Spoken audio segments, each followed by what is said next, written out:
রাজা এগিয়ে চলেছেন অঙ্গনে। বিশাল অঙ্গন জুড়ে সাজিয়ে দাঁড়িয়ে সৈন্য সামন্ত। দিনাজপুরের প্রাচীন রাজবাড়ি, যেখানে কখনো গর্বে মাথা উঁচু করে দাঁড়িয়ে থাকত ইতিহাস। এখানে ছিল শক্তি, এখানে ছিল ক্ষমতা, এখানে ছিল রাজ্যের রাজকীয় শান শওকত। ঝলমলে আলোয় দীপ্ত হতো রঙিন প্রাসাদের দেয়ালগুলো।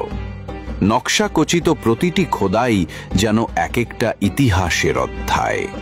আকাশ ফাটানো শঙ্খধ্বনি, ঢাকের বজ্রগর্জন, রাজকীয় উল্লাসে মুখরিত ছিল এই ঘরবাড়ি।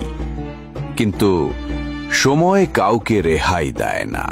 আজ সেই রাজবাড়ির গায়ে ঝোপঝাড়ের দখল, রং উধাও, ভগ্ন ইট আর ভেঙে যাওয়া স্মৃতি।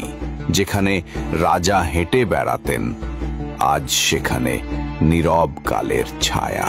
কত কাহিনী হারিয়ে গেছে, কত স্বপ্ন মিশে গেছে ধুলোয়। তবুও ইতিহাস কখনো নিঃশেষ হয় না। যতক্ষণ আমরা তাকে স্মরণে রাখি, ততক্ষণ ইতিহাস আবার বেঁচে ওঠে।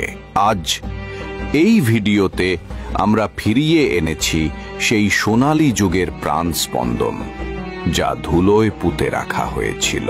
দিনাজপুরের রাজবাড়ি ছিল আমাদের গৌরব, ছিল আমাদের স্বপ্নের প্রতীক।